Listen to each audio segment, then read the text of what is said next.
Bonjour à tous. Alors, certains me font cette remarque parfois. C'est vrai que toi, tu n'aimes pas trop Macron. Tu as l'air de bien détester Macron. Et à chaque fois, je réponds par l'affirmatif sans jamais expliquer la raison pour laquelle je déteste notre président de la République, qui selon moi ne me représente pas du tout et ne représente pas le peuple français, même dans une moindre part. Au-delà du fait que c'est un président qui agit contre les intérêts de la nation, qui vend la France, malgré tout ça, il y a une raison personnelle qui fait que je ne l'aime pas, ce président. C'est que si vous voulez, c'est pas mon délire de me faire affectivement emmerder par un probable enculé qui s'emmerde lui-même. Je vais m'expliquer. C'est-à-dire que on a quelqu'un qui a déclaré qu'il emmerdait les non-vaccinés. Donc on a quelqu'un qui déclarait qu'il emmerdait les non-vaccinés, puis après derrière, une personne non-vaccinée l'a mis devant effectivement ces déclarations honteuses, et lui a répondu que c'était affectif, qu'il les emmerdait affectivement. Mais on a les dernières déclarations de Jean Lassalle, qui était quand même député de la République, qui affirme que Macron n'est probablement pas du tout vacciné, comme d'ailleurs Olivier Véran, malgré sa campagne de publicité et de propagande où on le voyait torse saillant et biceps apparent se faire injecter ce produit voilà, dans le bras, alors que c'était sûrement du pipeau, quoi. Euh, Donc donc on a un président, je répète, donc qui emmerde les non-vaccinés, c'est-à-dire moi en particulier, hein, puisque je ne suis pas vacciné, mais qui les emmerde affectivement et qui en plus n'est pas vacciné lui-même. Donc on est en présence de quelqu'un qui aime recouvrir les autres de sa matière fécale et qui aime se recouvrir lui-même de sa propre matière fécale, et il le fait affectivement en plus. Donc on est sur quelque chose de psychologiquement spécial, hein. On est on est gouverné par un scatophile en plus. Enfin, je veux dire, il y a quand même la psychologie du gars. Je veux dire, c'est un peu voilà.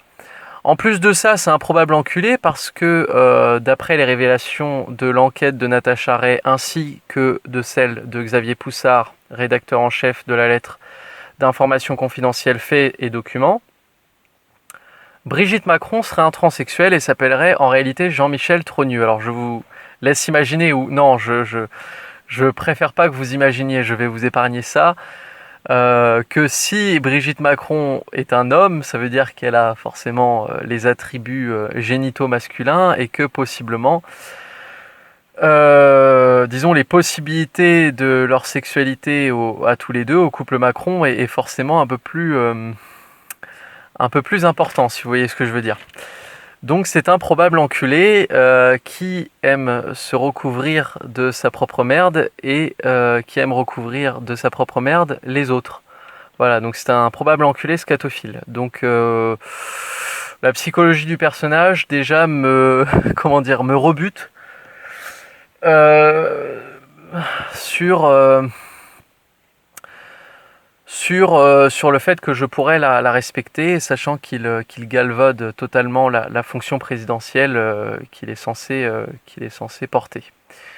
Et qu'il en plus nous amène peut-être dans une troisième guerre mondiale, etc. Donc on est gouverné par un fou, voilà, véritablement un fou, qui a des déviances en plus, qui a de possibles déviances en termes de sa sexualité. Enfin moi je dis ça avec humour, mais en vrai je suis quand même assez effrayé quand même. Enfin bon. Euh, la deuxième actualité, première actualité, c'est celle effectivement de la déclaration de Jean Lassalle qui a affirmé que nos élus n'étaient sûrement pas vaccinés. Et donc j'en viens aussi à la deuxième actualité vaccinale, qui est la réponse de Pfizer au Parlement européen, un député néerlandais, que Pfizer ne savait absolument pas si le vaccin allait empêcher la transmission au moment où celui-ci a été mis sur le marché, puisque Pfizer n'a pas testé l'efficacité du vaccin contre la transmission du SARS-CoV-2 dans les essais cliniques, en fait, au moment de le mettre, avant de le mettre sur le marché. Donc, ce qui est très grave, ce qui explique effectivement que le vaccin n'arrête pas la transmission. Bon, ils ont pas testé, quoi. Pfizer a avoué qu'il n'avait pas testé de la bouche d'une de ses représentantes, Albert Bourla, étant sûrement malade ou à la piscine. Le PDG de Pfizer, je veux dire Albert Bourla, pour ceux qui ne le savent pas. Donc, si Pfizer passe aux aveux et déclare qu'eux-mêmes n'ont pas testé l'efficacité du vaccin contre la transmission du virus, bah, j'aimerais bien qu'ils avouent aussi que dans leurs derniers essais cliniques, 86% des enfants qui y ont participé ont eu un effet secondaire. Donc c'est-à-dire qu'on est sur un ratio de 86% d'enfants ayant participé à un essai clinique Pfizer qui ont eu au moins un effet secondaire, grave ou non grave, je mets les deux, voilà. Alors que les enfants ne développent aucun symptôme pratiquement du Covid. Il n'y a pas d'enfant qui a été touché par le Covid. Il y en a 0, peut-être 1 ou 2. Et je suis sûr que si vous me trouvez des exemples, ce sont des exemples en fait faux d'enfants qui étaient déjà malades, soit gravement atteints, soit qui avaient un système immunitaire très affaibli et qui donc effectivement par l'infection au SARS-CoV-2, au Covid, sont décédés. Mais c'était la goutte d'eau qui a fait déborder le vase, je veux dire.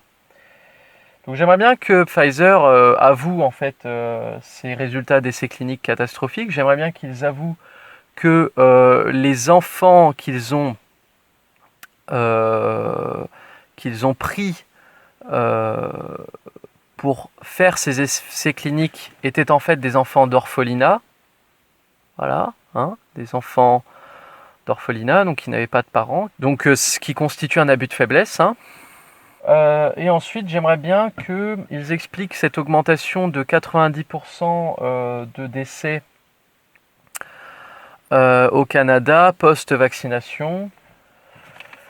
Et puis pourquoi pas qu'ils expliquent, puisque Pfizer passe aux aveux, cette augmentation de 700 à 1600% de décès d'enfants entre 12 à 15 ans depuis donc l'approbation des vaccins contre le Covid-19 par l'EMA, donc qui est l'organisme de sécurité du médicament, on va dire comme la NSM, mais pour l'Union européenne.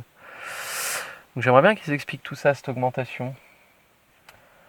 Voilà, entre autres, l'explication souhaitée du graphique qui a trait donc à ces résultats de 700 à 1600% d'augmentation de décès, qui explique que sur la même période entre 2021 et 2022, on a un excès de mortalité de 1856 décès en moyenne, ce qui est quand même énorme.